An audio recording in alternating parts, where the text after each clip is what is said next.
Well, why not a space flower? Why do we always expect metal ships? I've never expected metal ships. Maybe you can hum the theme song, won't hold it against you if you get parts wrong. While the memory's not too strong, there's a piece of you from a time long gone. So while these fuzzy warm feelings remain, question we ask is still the same. Is it a treasure or just plain lame? Is this still good?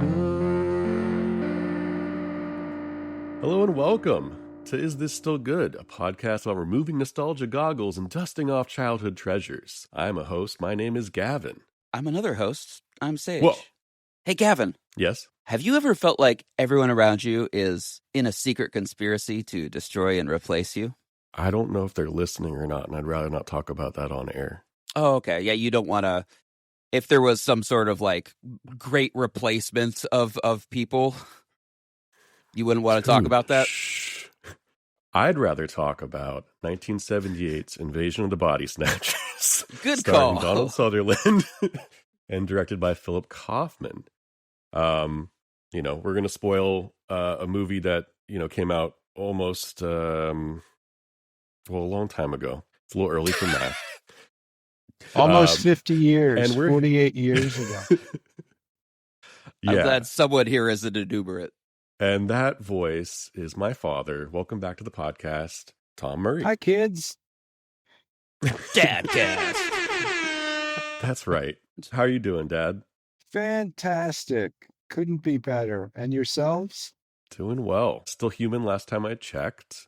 Sage? I'm doing great. I'm fairly certain that the people in my life are real, but get a little crazier each day. It's a tough world out there, and it's important to check up on people and make sure they're still human. Look, I'm going to be honest. It's 2026. It wouldn't be that hard to actually convince me that I'm the one that's crazy. Like, that feels like an easier reality. And, like, you could gaslight me into being like, oh, good, I'm crazy. That would make the world a lot easier. I hadn't thought about the fact that this movie is as much about reality as it is about humans and emotions. And I was choosing to live in the themes that I felt like these movies in their times were trying to deal with. But thanks for crashing it back to the real world, Sage. Well, I'm sure we'll get another invasion of the Body Snatchers in the next few years dealing with probably COVID. But I think that's one of the things that works so well about these movies and why there's so many of them is like every 5 years you could use the same thing for a new theme. They did actually already have a vaccine one. I didn't watch it, but there's been like 5 of these movies, if not, and that's only the ones that are like directly referencing the short story. But we're here to talk about specifically 1978's, even if the rest of the versions do bleed in. Mm-hmm. And Dad, I want to ask, like, who were you when you first saw this movie? So the 78 version we're speaking about. Oh, yeah. So I saw the movie. I moved from the Philadelphia area to San Francisco, where the remake takes place in late 1976. September 29th, 1976, to be exact. And the Invasion of the Body Snatchers came out December 22nd, I believe, in 1978. So it was a Christmas movie in San Francisco about, an alien invasion taking over people's minds. The movie was released a month after the People's Temple mass suicide. Oh, shit. Yeah. So that's where I was. The what? The People's Temple mass suicide in Guyana took place a month before. Oh, okay. Jonestown. All right. Jonestown. I thought this might be a thing in San Francisco I wasn't aware of. Well, People's Temple was from San Francisco. So that's where that population, that cult was San Franciscans. And so a lot of people had lost a family member or a friend to a cult that was part of the San Francisco political machine at the time. Jim Jones was in with all the political and cultural establishment of San Francisco. And I was a new San Franciscan, and all this had unfolded in the year, little over a year that I'd been there. So that's kind of like the most recent, pivotal world event, like before the movie comes out? Well, particularly if you're living in San Francisco. I mean, I don't know, I mean, it was Sure. a worldwide story. It was a big deal, but it was also local. So then you're watching a movie which is filmed in that city Hmm. and reflecting the cultural situation, not specifically to People's Temple, but there was a time when the Moonies Yeah, it were a was big very deal. cult rich. There Yeah, was I a was lot wondering Cult of if that rich was cult the time, main and thing it was pop kind of drawing psychology. off of, was the cults of the Right. 70s Yeah. and the So that's where I was pop at. psychology. I was 23 when I saw it. And I think I saw it when it first came out because I'm a fan of the first one also, Hmm. the did you 1956 did you version. yeah did you interact with any of like the People's Temple? Were they, because not all of them moved over there, right? That was a compound that they were moving people over to. So at the I was wondering if time, they were still out there at uh, all. so I came to San Francisco. And probably the reason I still live here is I met this wonderful woman, and um, so I had this beautiful Japanese girlfriend, and I was living in Japantown with Hmm. her at the time. And Japantown is right next to the Western Addition, where the People's Temple met.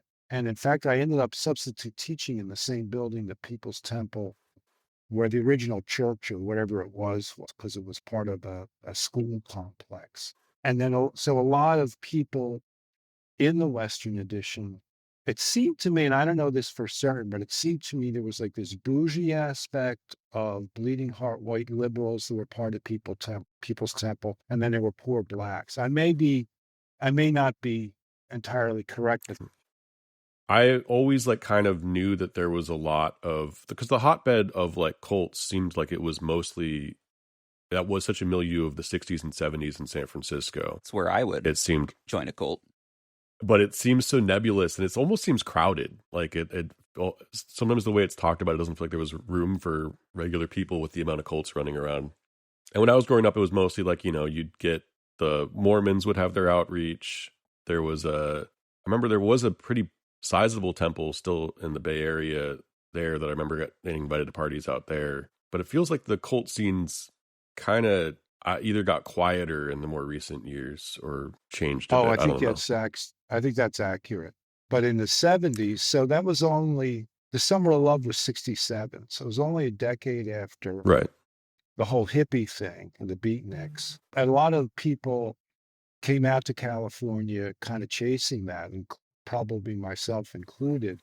So now it's 10 years later in the movie, and you get a residue of the whole thing, plus now the hippies, a lot of them have become what were called yuppies. They're like, well, like the two main characters are working for the Board of Health. So they were probably Yeah. hippies whenever they were younger. Now they're kind of in the establishment to a certain extent. She's shacking up with a lawyer or a dentist, excuse me.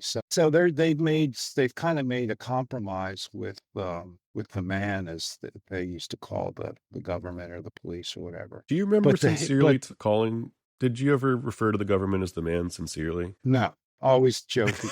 But people did. When's Okay. the last I mean, time you called someone a pig? I never did that. I always I always had a good relationship with the police. Seems Even like a whenever I waste of was in being in back San of their Francisco in the car. 70s. Yeah. Oh, but pop psychology, right? So Scientology Yeah. was really getting going then. So there would be people standing, if you were walking downtown San Francisco, there'd be people, and I even did the Scientology, they do a test to see where you are in Scientology world. How those thetan levels doing? Yeah. Yeah, there was people out on the street, asking to come in and take a test. And I just did it as a lark.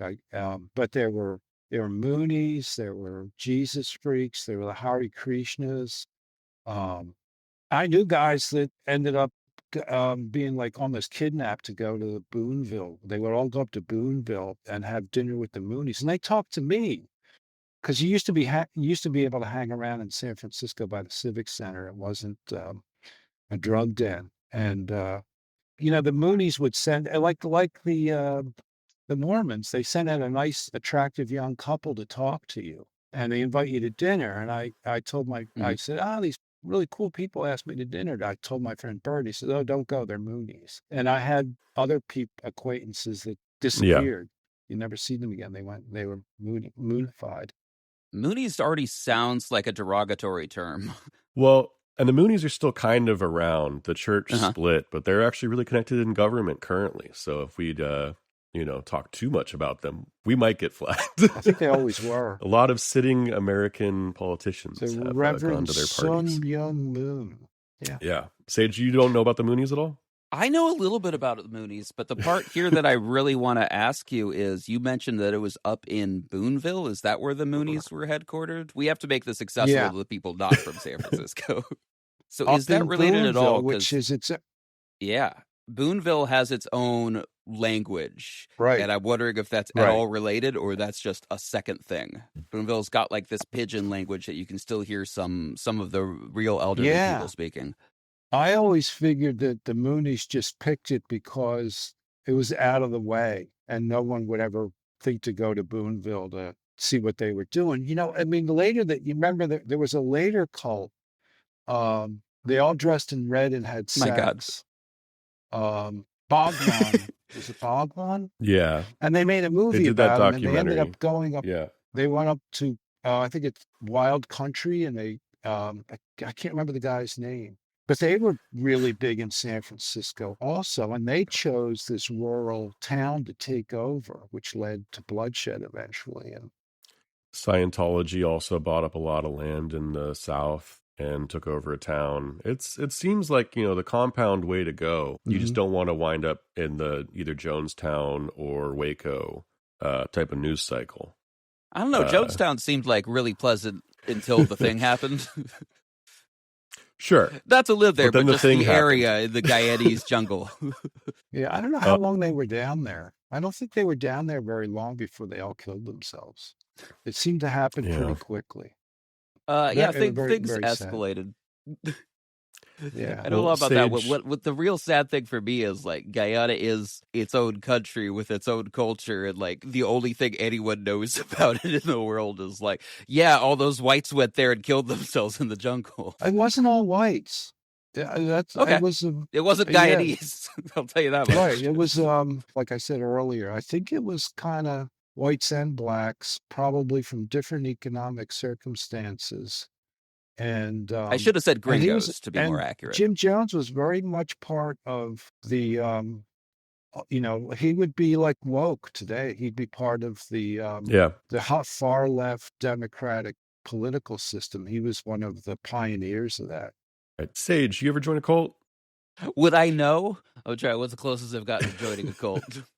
I have definitely been in the starting stages of things, but catch on pretty fast. Where you'll go to a group meeting of something, and like 10 minutes in, you're like, oh no, I had this wrong. Yeah. The equivalent of like when you're filling out a get cheaper car insurance thing online, and they promise that they won't be sending you a lot of stuff, and then you get 12 emails a day for the rest of your life about potentially cheaper car insurance. Yeah. I did film a pyramid scheme video once, and I remember I was just being a camera operator, and I'd been hanging out with some of the folks outside for a while first, and they asked me some very pointed questions. I was very confused about why they were asking me about my family and my children, which I don't have. And when I got in, I realized that like I was filming them going over how to approach someone and convert them.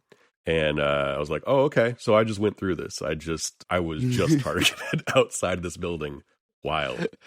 Actually, that has been my experience a lot, is as someone working on films, that there's been a lot of times where I'm just like, something is off about this production, and it'll turn out to be like a secret Scientology project. Scientology. Something else. I mean, that's happened very common, where like I'll finish a whole movie that it turns out it was completely funded by the Church of Scientology. I'm like, Well- oh, that explains some of the logistical concerns we had, and why we got to park for free in the Scientology parking lots. I remember, Dad, And I why don't know if Beck you remember showed up. this, but someone gave, my grandfather gave me the Dianetics book once for a birthday present, and you, Who did? very quiet, my grandfather, Oh yeah. and you like took it from my hands and was like, no. I did. Yeah, you were just like, no, Oh, you're not. Let's not. Interesting. I have no let's- memory of that. at all. Son, you're too young for Dianetics. Yeah, It it's was funny. kind of I don't remember. I don't it remember was a that. quick and a quiet shutdown of no. You do not need a book on Dianetics. Wow. That's Well, I was a good dad. yeah, there's points there. Well, Sage, have you seen any of just to hard pivot back Just to make it into about this me? movie? Have you seen Invasion Body Snatchers, the 1970s These are movie? all blind spots. Like these All are of them. Yeah, so I had never seen any like traditional invasion movie, including like The Faculty when we did that episode. That was my I first forgot time that seeing you that had kind of. But my invasion movies are all about like robots. Like I think Tribbles. that's kind Oh, of the okay. more modern invasion movies are robots infiltrating societies. I think that's kind of what we moved to. But I'd never seen Body Snatchers. I'd never seen the original. I didn't even see the Nicole Kidman movie. But you don't have to see these movies to just know most about them. The points, yeah. Yeah. Pod people. A version of that sentence that makes sense in the language that I speak. Yeah, they're much richer than just the plot. No, absolutely. This is in both respects. And the this is comparison between the 56 and the 78. So we were just talking about the 78 context with People's Temple and the cults in San Francisco. The 56 version, that's the world I was born into. I was born in 1954. So so it's about you. So it's about every time 2 years before, yeah. Well, I guess anytime you deal with a work of art, you always bring it back to your your solipsistic self. Nice. Yeah, it's really fascinating. So in 56, that was the McCarthy Red Scare era, of the height of the Cold War, and which is confusing and because so the lead actor is also a McCarthy, right? You can't get anywhere with you idiots. No, it was just a lot of people are named McCarthy. Half the people in my neighborhood were named McCarthy or McCrone or something. No, so it was the height of the Cold War and the McCarthy hearings. There was a lot of paranoia and communism, and also it was the time whenever the CIA was experimenting with LSD and mind control. And there were reports of the Koreans and the Soviets had being able to control your mind through various, so people were really tuned into that, particularly the American military and government. So that's one interesting thing. So the mind control in the 50s version is the stand-in for communism. At least that's probably an easy way to look at it, as opposed to the cult stuff in the 70s, San Francisco. And another really interesting thing is, so the movie made in 1956 is the Hays Code is still involved. So right. Sexuality is it's there always, but it's underplayed. Whereas the 78 version, Hays Code's gone, porn has gone mainstream. So now you can get nudity into Invasion of the Body Snatchers, and there's a romantic tension between the two main characters, which is unresolved in both. In the first one, he's a divorced doctor, and she's just this beautiful woman who's divorced, and they were high school sweethearts. Now they're both divorced. Divorce in the 50s was really, really rare. In fact, they said they both been to Reno. They never actually say they were divorced, but they say they've been to Reno. I didn't catch that context. And Reno means that's where you could go to get divorced, because it was practically illegal in a lot of instances. In the 78 version, the love interest is living with a guy, where in the 50s version, they kind of flirt with each other. And the way it ends up is really interesting too. So the woman who's shacked up with her dentist boyfriend, he's like the first pod character you meet. So then they're kind of trying to work out how to fight the pod people and still maybe kindle this relationship. And in both of them, the woman goes pod before the guy does. And in the first one, they're hiding in this mine shaft from the pod people are after them. And finally, and they have to stay awake. That's a part of the thing. You have to stay awake or Yeah. else you become a pod person, which is a stand-in for you have to stay conscious. You have to stay, Woke. aware Gotta of stay woke. things, or Yeah. else, yeah, yeah, yeah. Um, in the first one, he realizes she's a pod person whenever they fall in the mud, and he kisses her, and it's like very symbolic because now she's dirty, he's kissing a pod person. And then in the remake, she dissolves. She kind of Right. falls apart in particulates. And then you see her naked. Ooh. And no one else in the movie, everyone else has become a pod person. And all of a sudden she's naked, which That really caught me off guard, if I'm going to be honest. right, right. Well, they went through It's like, pains to like hide everything when she right. is being turned in, when she is a husk. There is Yeah, strategic husk around her nude body. right. And then she's But just wasn't it topless and jarring? nude for the rest of the movie. Yeah. Yeah. I was just like, And well, it's this didn't kinda seem like like if the movie was going to do this, it would have done this by now. right. Yeah, it's like such a stupid move, but it's 1978, so you got to get some boobs in there somehow, Of course. or else it's not a There legitimate movie. Mm-hmm. there is a very different feeling to a B movie in the 50s and a B movie in the 70s. And I'm wondering, was the 50s one considered, that was probably still considered a B movie? Oh yeah, yeah. Because the 70s one definitely was. Yeah. Okay. Because But there is some gloss and Donald glamour in the Sutherland 50s was a one. legitimate movie star, and there was Okay. no big movie star in the first one. Yeah. He was. I mean, he wasn't Robert Redford, but he was a big deal.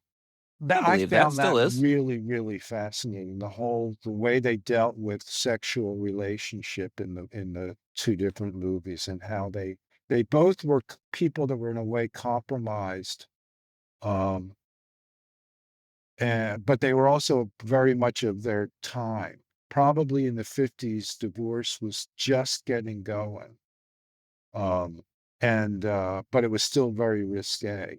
Well, I thought it was really interesting too. I was trying to like parse what the themes were in the 70s. Because, yeah, the American individualism, communism uh, seems ripe for the 50s version. Yeah, And in the 70s, they're still in the Cold War, so I guess that still probably is a prevalent factor as well. But when it comes to the relationships, I did think it was interesting that like the first put down of her being like my boyfriend is not who he is was the psychiatrist going, look, it's just the 70s. You guys are all thinking that your significant others are changing so that you have a reason to step out in your relationship.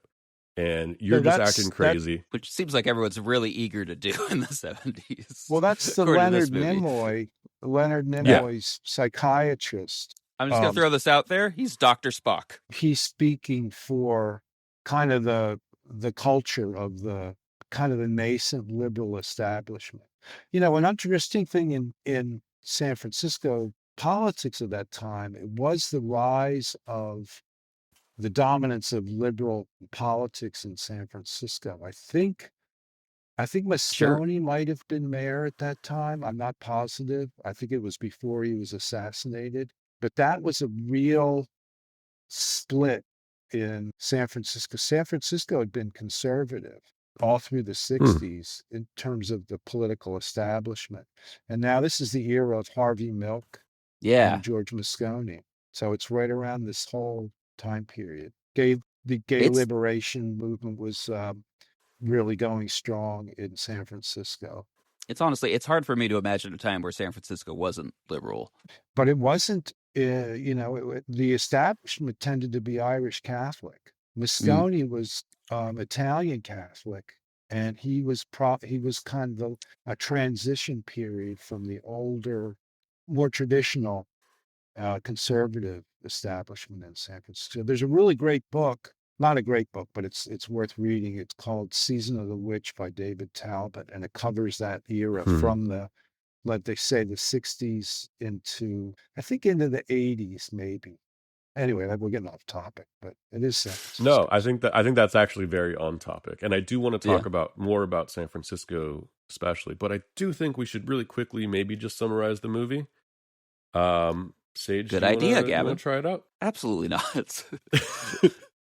Okay, I'll give Don't it put that on me. just a quick, in case you haven't seen one of the 4 to 5 versions of this movie with some sort of invasions and or body snatchers in the title, or say In the case you're faculty. unaware of the concept of body snatching. Yeah, or any other doppelganger movies on a large scale, because that's what this really is.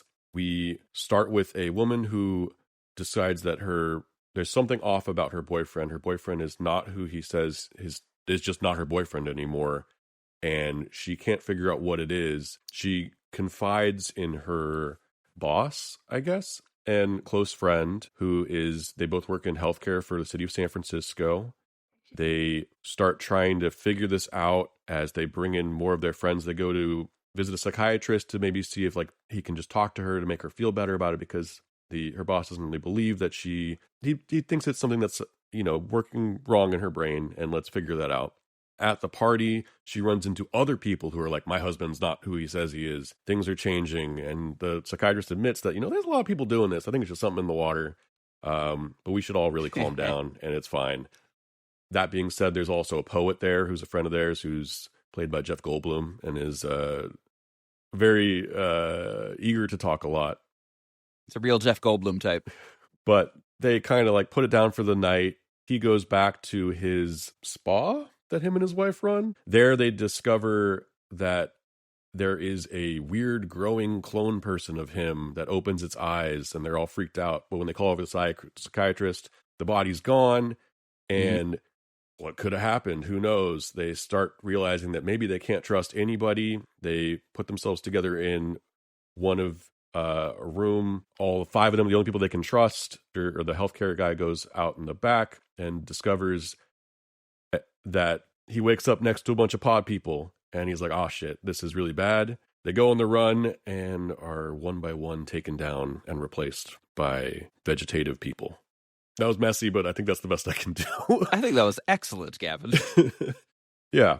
And then it ends in the very often memed image of Donald Sutherland discovering the last human, it seems, in San Francisco, which is the woman who runs the spa, who has been living among the pod people, sneaking around, pretending to not have emotions, because emotions are the only thing that give them away. Yeah, it's they have this rule in some zombie movies where it's just like, well, you could stumble around and you can trick the people. They're not actually linked as a hive mind in this. Yeah. I like that. I wish the movie had more of that, to be honest. It is a fun, interesting, if underplayed moment. I think that had a really big influence on the subsequent zombie genre. For sure. That Yeah, absolutely. This is because I mean, it's got its own movie. subgenre, but it's also it's very parallel to a lot of zombie movies. This movie's also, I'm just now realizing, there's a lot of political, who can you trust? Everyone is out to get you thrillers of this time. I watched 3 Days of the Condor not too recently. So that's also in the air, is just obviously post-Nixon, just the distrust of government, distrust of establishment. As particularly the couple who own the mud baths, Jeff Goldblum's character and his wife. She's reading, and there's a guy reading this book, which I guess was an actual popular book about, secret societies, let's say. And then Goldblum at one point just comes right out and says that you can't trust anybody. They're all, there is that sense of paranoia. Can I compare it to the first one? Sure. So the first one is set in a fictional town called Santa Mira. So it's actually more in Southern California, and it's based on a novel that came out the year before. I think it's just called The Body Snatchers. But anyway, so this town doctor, Miles, becomes aware of a woman. He's been out of town. He arrives back at Santa Maria. He has all these appointments that have canceled. And then he gets and then people start coming in to say, well, a woman comes in and says, my husband's not the same. So, that's not my husband. Same kind of setup. And a little kid has the same problem. His grandmother, I think, is not his grandmother. And and so he meets his beautiful ex-high school sweetheart is back in town. Seemingly it's a small town and everyone knows everyone else. So gradually the same process happens where there's, oh, this isn't my husband. They hang out with a friend who's a mystery writer. So there's kind of this little tongue-in-cheek B movie with a guy that writes B movies, basically. Yeah. And Sure. Tales he's of his kind of time. like the Jeff Goldblum character. And there is a psychiatrist in the movie also. So this is the era of Freudian psychology. So it's analyzed according to, some kind of, the psychiatrist has a different um, modus operandi, I guess, in that era. And so the thing continues. Everyone becomes a pod person, and then the ultimate scene is the love interest becomes a pod person, pod girl, and so Miles is left running into the streets, and rather than the ending in '78, where basically the pod people have conquered, there's no Yeah. hope. In the '50s, that was the way the book ends, I guess, and that's the way they were going to end the movie. But the studio said, no, we got to tack on a happy ending. So at Hmm. the end of the '56 version, some people believe Miles and they start calling the FBI. And so the idea is everything's going to be okay. Whereas the '78 version is much better. The big glaring flaw in the '56 one to me is that they couldn't stick the landing. They tacked on this happy ending. It's just too bad. Well, and it does. Unrealistic. The '50s one opens up with him yelling at all the people in the office to believe Right. It's him, a and flashback. sets up the framework. And then he Yeah. also yells directly at the camera, which in the '70s one, Sage, if you remember the crazy man who runs and hits their car and starts yelling at them, that is the lead actor from the '50s version of the movie, Yeah, that's a nice playing touch. a similar character yelling directly at the camera that you need to believe him, the pod people are coming. I heard a bit of like behind the scenes fun was they filmed that in the Tenderloin, which I guess even back then probably was a little bit of a sketchy area, Dad. Yeah, always. And so apparently there was a naked man just lying in the street while they were filming who Yeah. recognized the lead guy from the old version of the movie. After they were kind of filming the scene, he yelled out, "The original was better." So they got their first review before they even wrapped production. I just thought that was pretty funny.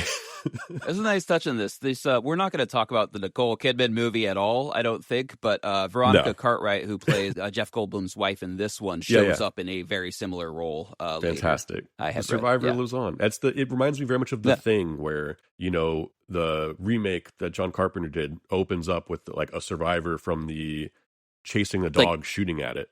That seems like it connects directly to the very end of the first movie, or Right. of the original Thing from Another World. Which those two movies actually have a lot in common. You're again dealing with doppelgangers, sort of vegetative aliens, and similarly with like Audrey 2. I think that we just can't trust alien plants. Yeah, I think that's a safe Mars attacks. stance. I'm dealing with some garbage trucks outside, so I'm going to go mostly off mic Oh, for a little no. bit. Ooh, garbage trucks figure very importantly in Invasion of the Body Snatchers. Those sound That was a really effects they nice used touch. the sound effects they used in the second version with that kind of like blood pulping through a pulmonary system and then the grinding Yeah. of the pods. Wow, that was great. They're immediately menacing, and like it's very fun. They're in the background of I think almost every scene. And like they just seem to be. It's like not only are the pod people spreading, but like the amount of garbage. Like I swear to God, they're just having to every day. They're running the garbage trucks day and night to deal with the excess. I don't know what you'd call it. Remains, I guess. It's dark. It's very, very dark. Sage, did you grow up with any doppelganger stories? Or like, I'm curious, because I do want to talk a little bit about just where the idea of doppelganger comes from. Because we talked about how after this really influenced zombies.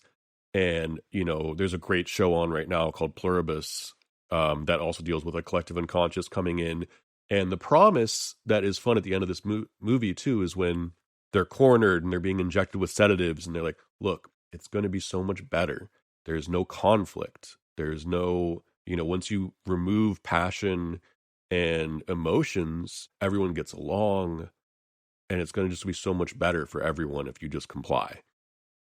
And Which Pluribus, if everyone could tolerate the garbage truck in the background right now, I'll answer that. Pluribus is like the reason I wanted to kind of revisit these, because that was a secret body snatching show. Now everyone knows, but leading up to it, no one knew that this is a sort of take on an invasion in a hive mind. I grew up with a lot of Robert Heinlein, and one of his books is kind of, if not directly the inspiration for this, like kind of claimed as it. So Puppet Masters is pre the Body Snatchers short story, whatever these movies are based on. This predates them, by a couple years.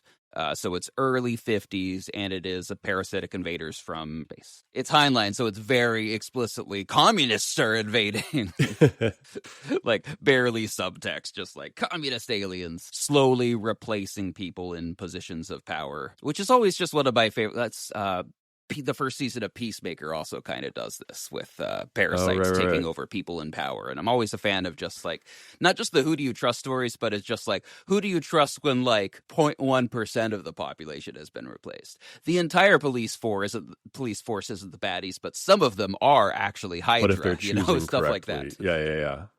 I love that. It's funny. I have a garbage truck outside my house right now too. So okay, so it's happening. Yeah, one thing I was just thinking about how interesting this is in the invasion of the Body Snatchers stories.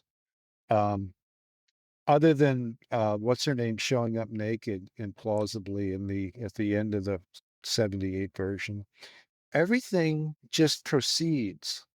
And that's one of the points that the dentist says to his girlfriend. Nothing changes. You just don't have emotions. And so everything functions. There's no political change. There's no change at all, other than they just can proceed without emotions. And I'm just trying to think of, what are the things that infect us in our society today? Is primarily probably like media consumption, particularly on the political level. But it primes us for emotion, for anger, and nothing, there's no recommendation to adopt a stoic attitude, which you could say that taken to an extreme, a stoic attitude would drain you of emotions and, like a resistance to emotions. So is the contemporary invasion, because maybe there's always an invasion. When the zeitgeist changes, there's an invasion. So the Weimar Republic was an invasion of liberality, and that's the thesis. The antithesis would have been fascism. That was the antithesis, invasion and now afterwards. Invasion of fascism. Yeah. And you think of communism, right? Bolshevism as if the 50s version is a stand for that, that's not really a physical invasion, it's a psychological invasion. It's probably cultural. That's what culture is, and that, in a way. So it's always ongoing. Yeah. I mean, that's part guys? of what well, that's part of what made Pluribus kind of so interesting, is looking at the aftermath of that, or like the tail end rather than just the beginning, because as you said, we don't get to see months after, which has been kind of fun watching. Almost a polar opposite from this movie would be 28 years later, where instead of being devoid of emotion, the people are infected with rage, and literally violent rage spreads across the population, and the only people who can survive are having to survive by escaping and avoiding other people who are infected with rage. And then it's been interesting because I don't think we've gotten that many of much further down plot. And that has been really interesting in Pluribus. Granted, that's dealing with a hive mind, which is slightly different. But it is fun to think about like what the pod people are actually going to do. And it sounds like it's just kind of another thing you could talk about is gentrification. They're just moving in and sucking the resources out of San Francisco and then the world, and they're going to fly on to the next planet. But how could you tell a gentrification tale about San Francisco? That would be unrelatable to so many people. But I mean, I think So now they're a species without emotion, but Yeah. they're in human bodies in a human built infrastructure. I think they would just collapse. I mean, would they want to reproduce? Can Well, they are reproducing, and seems to be how they reproduce is Yeah, that they they do find a reproduce host body. asexually. I think that's what they're doing. Each of those, it's just a continuation of, like, it's a much more base, because children and progeny is one thing, but if you're not dealing with actual genetic modification the way that plants do, it is more of a one-to-one creating a clone. That's why they refer to plants as clones, the way that you can clone a plant the way that you can't clone a human. And Okay, but so can having these that spread from planet to planet while they just consume resources is the only drive, rather than legacy. Okay, but like the plant people, do they smash? I think that's what your dad's asking. Can the Canonically, they pod do people not, smash? Sage. Okay. so you're saying Well, obviously they don't in the 50s, don't. but I assume in the 70s. But then the plants there'd be all these clones. I mean, there'd keep on being clones of the same person. So there'd be like Well, no. I meant 1,000. clones of the same plant. And they're just being, it's like, imagine if you clone the same plant and put it in a different, like, the way bonsai, like, takes I like wires this conversation. and you shape a bonsai the way you want to. Imagine that you're shaping a bonsai into the shape of a bunch of different humans, but it's all cut from the same bonsai, replaced in water, grown, and then placed in the dirt where you grow it into the next human. So it's literally just survival. It's not, you have to kind of remove any ideas of emotion, legacy, pride. It's not even probably a cruel act. It is just the way that this plant survives. Maybe they launch to a different planet and take all of that over. We are personifying them as evil invaders, but to them, this is just the way that they eat. If their ethos is that they don't have humanity and they're even proud of that like all these other ideas they're that we associate with humanity, yeah, they are. They're like, this is why you should be a pod person, because it's better. Yeah. Then also, the ideas like legacy and all the other things that make us human, like they don't care about it. Maybe they don't care about surviving as a species. They just, I don't know, are driven. But in the movies, they're performing the tasks that the humans before them. So conceivably, although they in the 78 version, it seems like the dentist doesn't really practice dentistry anymore. He just goes to meetings. He just goes around consorting with people. Yeah. Right. So, because she goes to his office and he's not working. No. Mm-hmm. But when she goes to work, there are pod people that have come into the office. So it's just kind of. Leonard Nimoy, I think, is the biggest of the one who's still trying to blend in. He's kind of the, and I don't know if when do you think was he a pod person the entire movie? Or do you think he gotten to at a certain point? This is one of my problems with the movie, is that it's very unclear what the rules of pod people is. Uh-huh. It just seems like it's wildly different. And that also is kind of frustrating at the end when it feels like Donald Sutherland is completely playing it as if he's not a pod person. And then it just feels like they've tricked the audience rather than tricking the people in it. I'm just like, oh no, you lied to me. Also, just to get it out of the way, the only thing I'd really seen from this film was the image of Donald Sutherland pointing and screaming. About halfway through, I realized, oh, that's the last shot of the movie, isn't it? I know how this ends.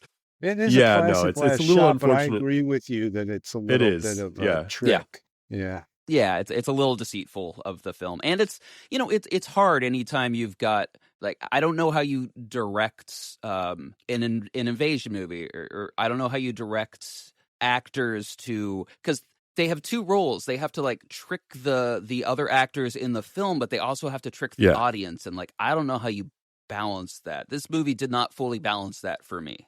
Yeah, I kind of struggled with that a little bit myself, and it seems like such an odd choice because emotions are one thing. The 50s one does a fun version of very explicitly saying, not only if you quiz them about anything, like, a classic doppelganger thing is like, oh no, there's two of you. Which one do I shoot? Let's talk about our past. And that would not work in this situation. Right. Because these plants have all of your memories. And that is a fun, but also makes it trickier because now you just have to kind of believe people when they say, like, that's not my husband. and that is a weird place Yeah. to be put as an audience. Yeah. I don't know how you fix this. I mean, I'm trying to think of a version that has fully fixed it for me. I mean, Pluribus nails it, but Pluribus is also like, no, they're It's all different, a hive but mind yeah. and they have everyone's memories and they're not tricking anyone. No, So and that's it part of the sounds like fun you of it. guys really like this pluribus thing. We do. Sorry, I think it's fascinating. Yeah. No, I doing my don't- best not to I spoil was just asking you anything other than the offer. Would you recommend that I check it out? Yeah, I'll set you up with it, Dad. It's on Apple TV. It's got to be a Gavin question. But yeah, no, it's wonderful. It's from the creator of Breaking Bad, but it's a pretty different show. Oh, Well, I want to talk about some of the actual filmmaking in this film. Sure. Because one of the things I really liked was just living in the world of the film, which is, of course, just means 70s San Francisco. And when you've got a movie that is based on what is normal and what is abnormal, it's really interesting coming to that from the future of being like, I don't know if this is actually accurate or like a lot of the little subtexts. What's the best example of this I could give? Oh, there's a part where he calls the police and the police say, "Stay there, Mr. Bennett." Bennell. And it's like, how did you know my name? And my entire life, hang if up you the phone. Call the police. They're going to know who you are. Is that true? I think so. Well, they'll have caller ID. They'll have the number, and they might not know if it's me or my dad or something if I'm calling. But even in the 90s, you call the police, and I believe that they have, so that they can call you back if nothing else. They have your phone number. Yeah. Yeah. And I'm aware that it's been different in the past. I just don't know what year it's different, what year things change. So when you're watching something in the late 70s, even if it is completely accurate, some of it feels different to me. that was accurate. In a way that's really fun. Yeah. No, I assume it is. That was accurate. But I've still got that level of disconnect. It was interesting seeing both movies to see the technology so I noticed that in the 50s version, they pull, they're driving these cars, right? They're these big honking 50s cars and they bounce. When they come to a stop, everything just bounces. Cars do not bounce anymore. And then they have to use an operator. They do in LA. He's trying to call outside of Santa Mira. Right. And he has to go through an operator. And then in the 70s version, this is the one.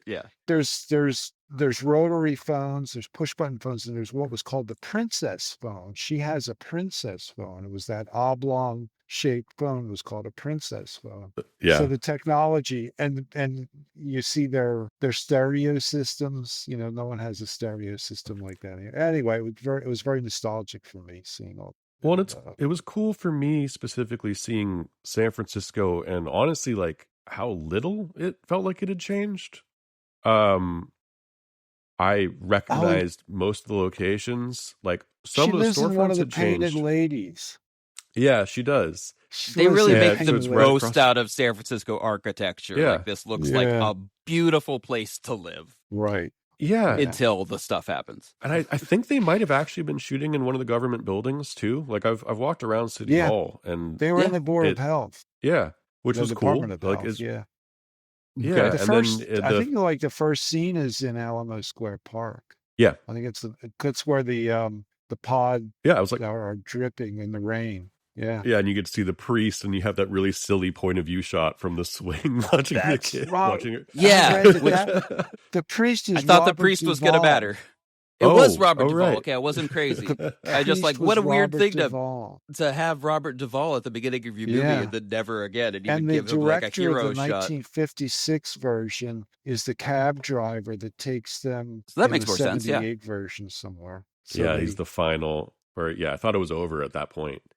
Yeah, I also you can really watching the 50s version. It's a really pretty looking movie. Like the way that they're doing the black and white, even for low budget, like looks beautiful. Yeah. And the 70s version, which I think may have even been more of a budget film than the 50s one, you can really feel some of the limitations of filming at night in San Francisco. Okay, yeah. There's a lot of moments where they have these big guns outside and like these pourings of light so you can just see what's going on. And then there's just moments where one of the characters will be invisible because there's just not enough exposure. You can't see him through the grade. There are parts of this movie that looks like how your dad looks on my screen right now because of internet connection. Yeah.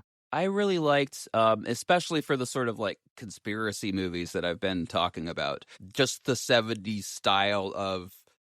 There's a lot of shots in this movie and every movie from the late 70s where it's just like, oh, it's going to be two people talking. Let's start the camera from way the hell away and slowly zoom in. And Yeah, yeah. I eat that shit up. Just No, every single time. similarly, I'm just like, no, why would a scene be more than 4 shots? there's a few great, like, she'll walk into a room in a wide shot, and as she walks, the camera will track her and be slowly zooming into a shot on whoever she's talking to. Very classic conversation. Very business-like. That's like, cool, that's fine. Let's get out of here. Just keep going. This is going to be a play where we can show you what to focus on.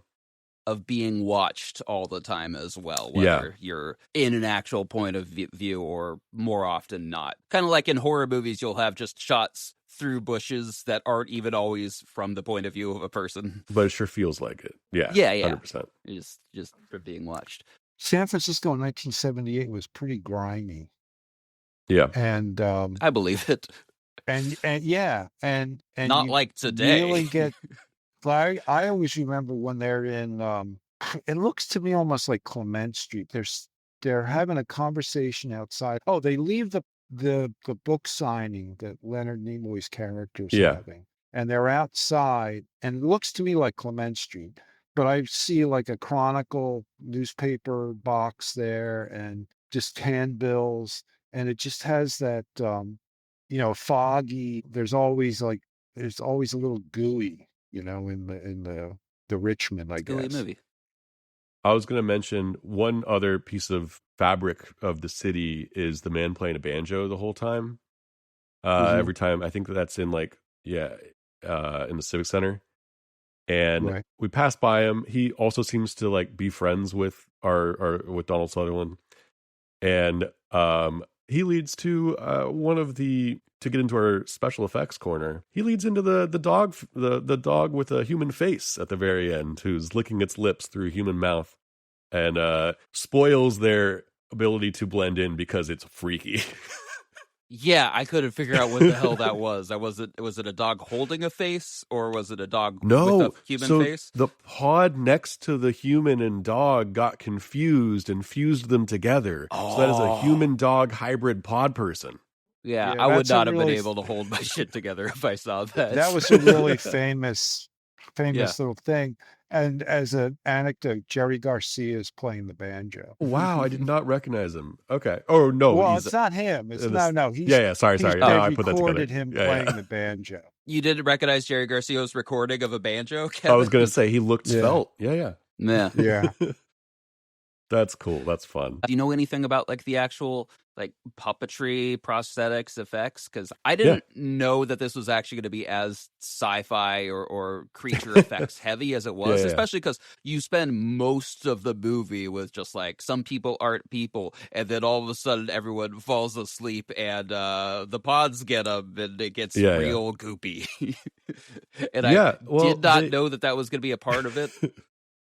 I don't even need it to be a part of it, but I'm glad it was. The seed pods are a thing in the 50s too. Like those just great props of them just carrying around the pods is a pretty fun image. Obviously, this is like they're not doing post special effects much on this, but there is a lot of fun stuff with like the creeping vines will be on someone and they'll pull it off of them and then play it in reverse so it looks like the plants are like crawling onto them. The opening in the beginning has a bunch of like really fun back row stuff to show kind of the journey of the alien creatures coming to our planet.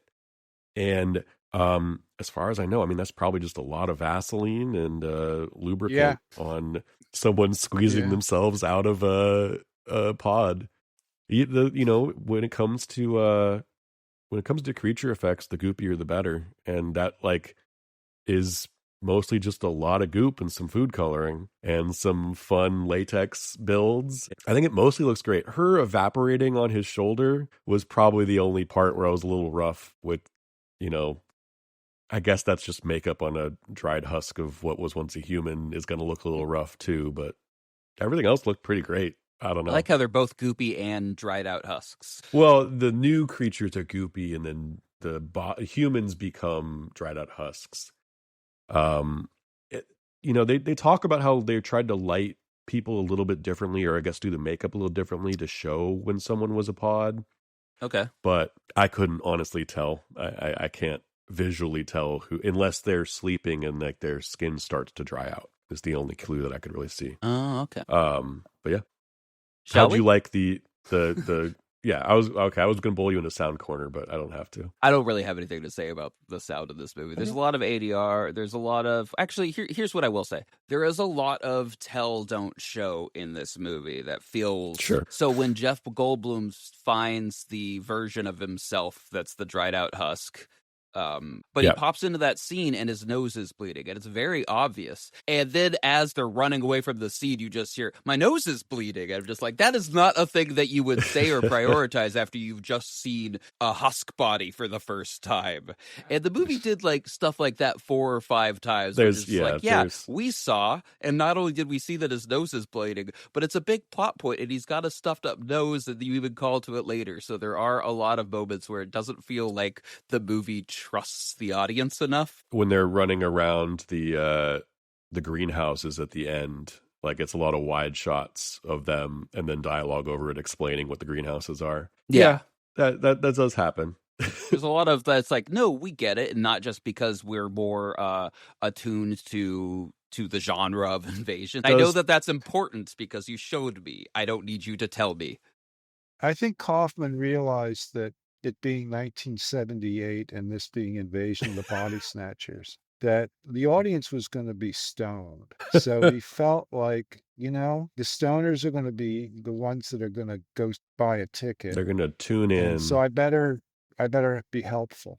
Yeah. So you're telling me that I watched this movie the correct way? Yeah. Well, okay. I think really, could you really? I mean, it's a movie about plants. I don't know. Maybe Gavin, you would consider watching Invasion of the Body Snatchers without, having a little weed. But I certainly did. Fucking straight-laced Gavin over here. No, I don't know. I feel called out, and I did watch it sober. So okay. Wow, square. Wow. How not 70s San Francisco of you. Where have I failed? I think that this begs a question, though. And Ooh, that what about question multiple is, questions? Oh, yeah. Sure. Okay. Why not?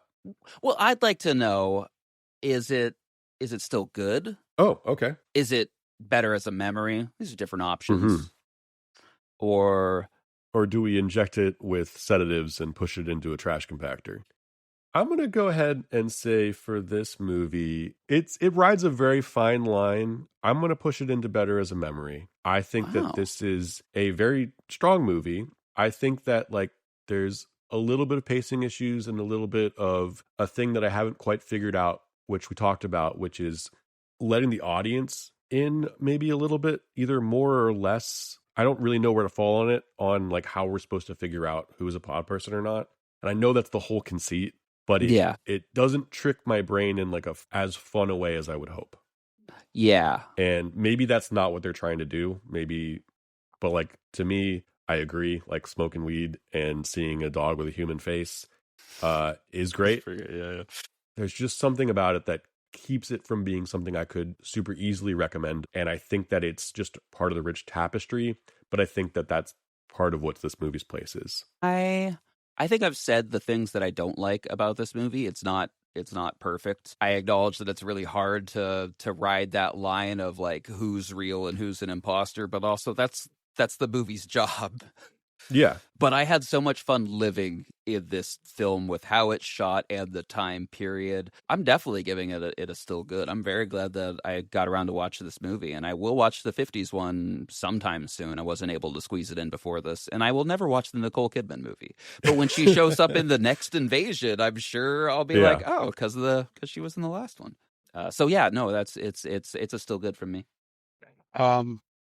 What's the Nicole Kidman movie you guys keep referencing? I don't understand. Oh, there's a 2007 movie called The Invasion, which I think it's actually a pretty another remake.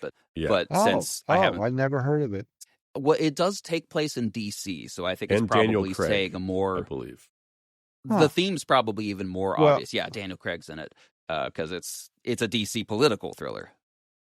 For me, the 56 version I liked even more than I remember it. It's been a while since I'd seen it, except the ending. It's so Right. obviously tacked on the ending. But other than the ending, I just found it fascinating. A lot of it, because of the limitations and it's so obviously constricted in what it can do, particularly with the relationships between the like the romantic thing. So it's interesting culturally, and then you got the background of the Cold War.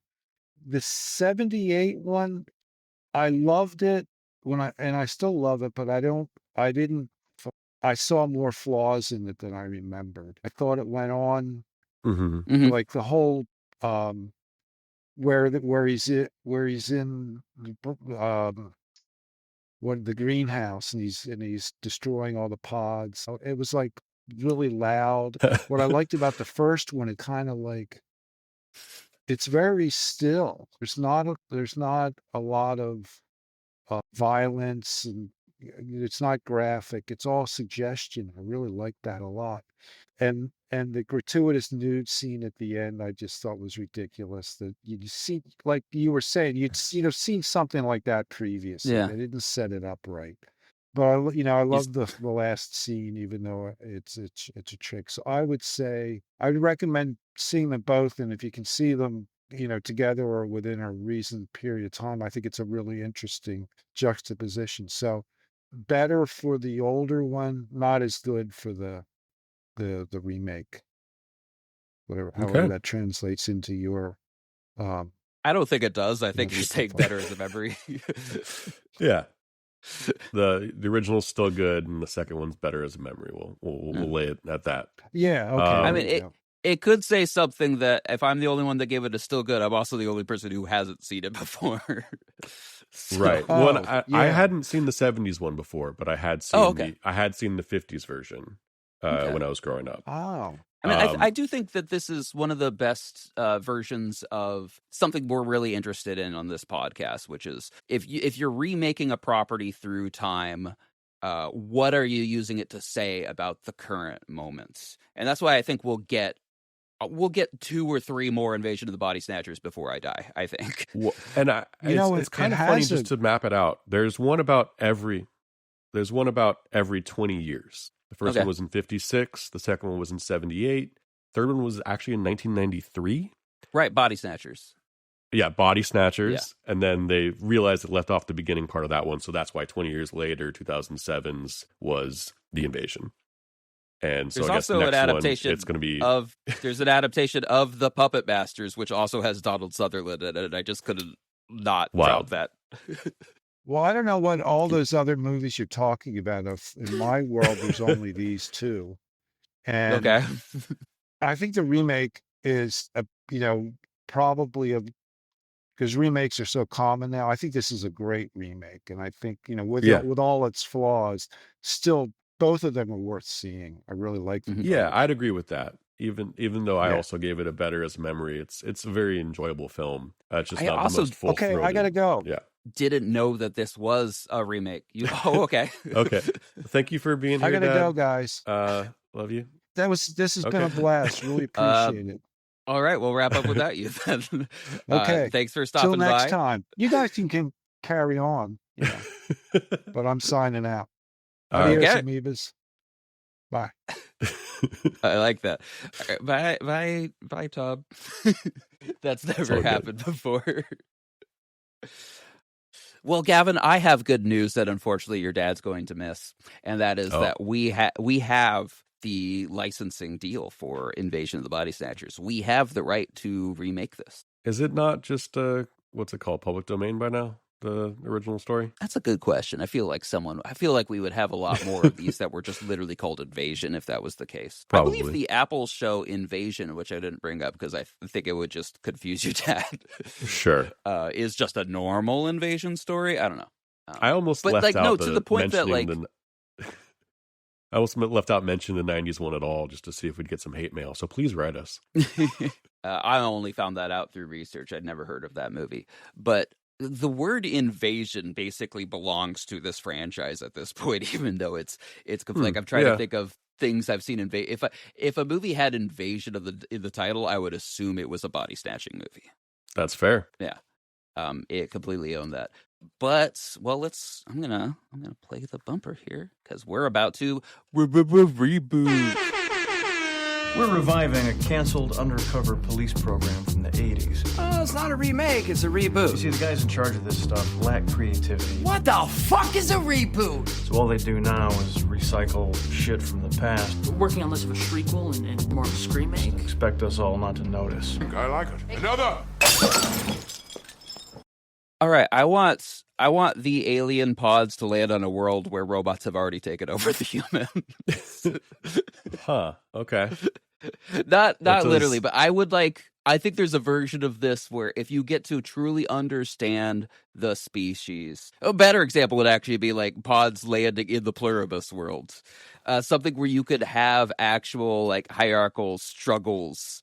If you had two competing civilizations of pods land on Earth, and then you got a fun layer of just like not just who's a pod person, but what type of pod person are they? I think I'm pitching a TV show because I don't know how the fuck you would condense racism. This into a movie. Yeah, we call it pod races. Yeah. Oh God, that's such a difficult thing to break out, and also I thought of it 30 seconds ago. Yeah. But like, yeah, just throw even more pods in this movie. Have a different one. Have like the classic pod person, have a star on and their then have a chest parasite as well. See what happens when a parasite goes into a pod person. Yeah, it is interesting. That was kind of, I guess, the alien Earth way of going about it is to diversify. Right. The invasive Throw the little species. eyeball guy in there. Have him land in a pod person world. Yeah. So we got pluribus, we got eyeball gooey guy. Did he ever have a name? Bally. Probably. And the pod people, yeah. I don't think anyone's done this, just had like multiple, maybe like an X-Files or maybe Agents of S.H.I.E.L.D. actually had like dual takeovers at once. Well, I mean, and that's something like even in we're talking about the DC universe, you got Starro and that thing as well.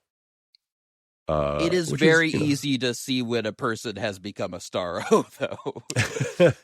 Well, not if they're wearing a spacesuit, as I've seen. Now you're thinking of Invincible. Oh, I am. You're right. Yeah. Wow. Well, it's tough for me to think about it. I'd almost like say the version of this that I wouldn't mind seeing, which I wonder if this already exists out there, is set this on the moon. Give me an international moon base that like maybe some of the countries are beginning to work together. And so it's a little harder because some people know each other and some people don't. And I think that is part of the element that works in a small town and San Francisco is some people, but you don't know everybody. Yeah. And so there's like just that extra little layer of not being able to tell who's acting out of sorts. So that's my quick pitch. Yeah, give it to me on a moon base. Yeah, no, I like that idea. I mean, I think there's a couple Doctor Who episodes kind of like this, where you'll have a civilization at the end of the Earth and something's happening to it. So they steal that small time dynamic, but they make it sci-fi. Do a better version of a Doctor Who episode with a budget. Hey, I have not seen Doctor Who much, so maybe they did a good job. I don't know. I still want to like just give you the 8-10 because most things are self-contained. If I give you a list of episodes, you've seen Blink, right? We're not going down this path. That's one of the most famous ones. That's the one Doctor Who's barely in. That's the angels that like you can't blink when you look at them, or they'll get you and turn you into one of them.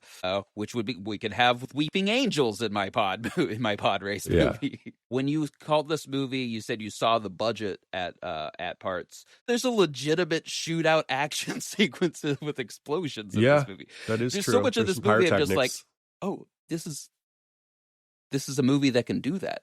Yeah. This is a movie that can suddenly have nudity in the third act and have like a balls out action sequence. It's actually like a much bigger movie than I think through it, unless that's literally where half their budget went, was those explosions in the. I mean, that was good. It was.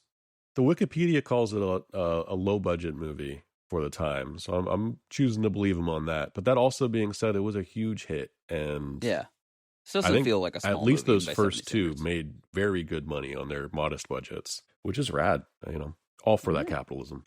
Well, we'll make our movies. We'll put them up on the streaming service at Still Good Plus and see which is a bigger movie. I always like talking to your dad. He's a big repository of knowledge that I don't have. And very wistful. Fun out of one. And audience, if you liked that, I've actually gone and I've restored the other episodes that we've done with Oppenheimer. So that's The Exorcists, and that is Dracula, and I guess we bring them on for a certain type of movie. Yeah, but those are good, and you can still listen to them. All right, that'll take us out. Thank you for joining. Bye.